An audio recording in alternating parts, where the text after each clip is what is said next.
Hi friends, V T logs ಅವತ್ತು ನನ್ನ ಚಾನಲ್ನ ಯಾರು ಸಬ್ಸ್ಕ್ರೈಬ್ ಮಾಡಿಲ್ಲ, ಸಬ್ಸ್ಕ್ರೈಬ್ ಮಾಡಿರಿ, ಲೈಕ್ ಮಾಡಿರಿ, ಶೇರ್ ಮಾಡಿರಿ. ಇವತ್ತು ಅಧಿಕ ಮಾಸದಲ್ಲಿ ಬರುವ ಕೃಷ್ಣ ಪಕ್ಷದಲ್ಲಿ ಬರುವ ಪರಮ ಏಕಾದಶಿ ರೀ ಫ್ರೆಂಡ್ಸ್. ಈ ಒಂದು ದಿನ ಧರ್ಮರಾಜನು ಶ್ರೀಕೃಷ್ಣ ಪರಮಾತ್ಮನನ್ನು ಕೇಳುತ್ತಾನಂತೆ.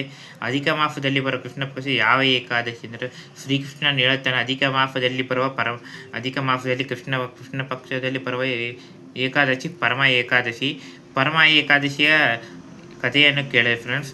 ಕೌಂಡಿಲ್ಯ ನಗರದಲ್ಲಿ ಸುಮೇಧ ಮತ್ತು ವೇದಶಾಸ್ತ್ರ ಕಲಿತ ಧರ್ಮಾತ್ಮನು ಆತನ ಸುಮೇಧ ಹೆಂಡತಿ ಪವಿತ್ರಳಿದ್ದರು. ಆಕೆ ಭಾರಿ ಕರುಣಾಮಯಿ ಫ್ರೆಂಡ್ಸ್. ಅವರು ಭಾರಿ ಧರ್ಮಾತ್ಮರು ಮತ್ತು ಹಿಂದಿನ ಜನ್ಮ ಮಾಡಿದ ಕರ್ಮದಿಂದ ಕರ್ಮ ಭಾರಿ ದರಿದ್ರವನ್ನು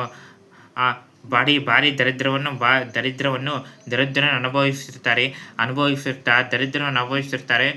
ಯಾರು ಮನೆಗೆ ಬರ್ತಾರೆ ಊಟಕ್ಕೆ ಅತಿಥಿಗಳು ಅವರು ಇಲ್ಲಿ ಇದ್ದಷ್ಟಲ್ಲಿ ಕೊಡ್ತಾರೆ. ಒಂದು ದಿನ ಅವರು ಭಿಕ್ಷಾಟನೆ ಮಾಡಿದ್ರು. ಸುಮೇಧನಿಗೆ ಏನೂ ಸಿಗೋದಿಲ್ಲ. ಪವಿತ್ರನಿಗೆ ಹೇಳ್ತಾನೆ, ಸುಮೇಧ, ನಾನು ಕೌಂಡಿಲ್ಯ ನಗರವನ್ನು ಬಿಟ್ಟು ಬೇರೆ ದೇಶಕ್ಕೆ ಕೆಲಸಕ್ಕೆ ಹೋಗುತ್ತೇನೆ. ಯಾಕೆ ಹೋಗುತ್ತೆ? ಇಲ್ಲೇ ಇದ್ದು ನಾವು ದೇವರ ಆರಾಧನೆ ಮಾಡ್ತೀನಿ, ಸಂಪತ್ತನ್ನು ಹೇಗೆ ಬದುಕೋಣ ಅಂತ ಹೇಳ್ತಾರೆ. ಕೌಂಡಿನ್ಯ ಮುನಿಗಳು ಬರ್ತಾರೆ ಅವರ ಮನೆಗೆ. ಅವರಿಗೆ ಅವರಿದ್ದರಷ್ಟು ಆತಿಥ್ಯವನ್ನು ಮಾಡೋರು. ಸುಮೇಧಳ ಭಕ್ತಿಗೆ ಮೆಚ್ಚಿ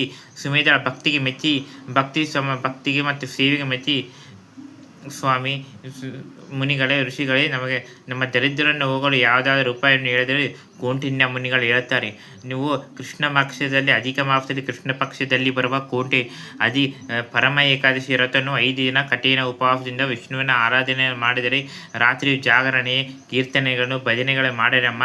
ಅವಾಗೆ ನಿಮಗೆ ನಿಮ್ಮ ದರಿದ್ರ ಹೋಗಿ ಶ್ರೀಮಂತರಾಗುತ್ತೇನೆ ಅಂತ ಹೇಳ್ತಾರೆ. ಆಮೇಲೆ 5 ದಿನಗಳ ಕಠಿಣವಾದ ಉಪವಾಸವನ್ನು ಮಾಡಿ ಏಕಾದಶಿಯನ್ನು ಪಾಲಿಸಿದಾಗ ಯುವರಾಜನು ಒಂದು ಸುಂದರವಾದ ಮನೆ ಮತ್ತು ಒಂದು ಗ್ರಾಮವನ್ನು ಅಷ್ಟ ಸಂಪತ್ತನ್ನು ಕೊಡುತ್ತಾನೆ.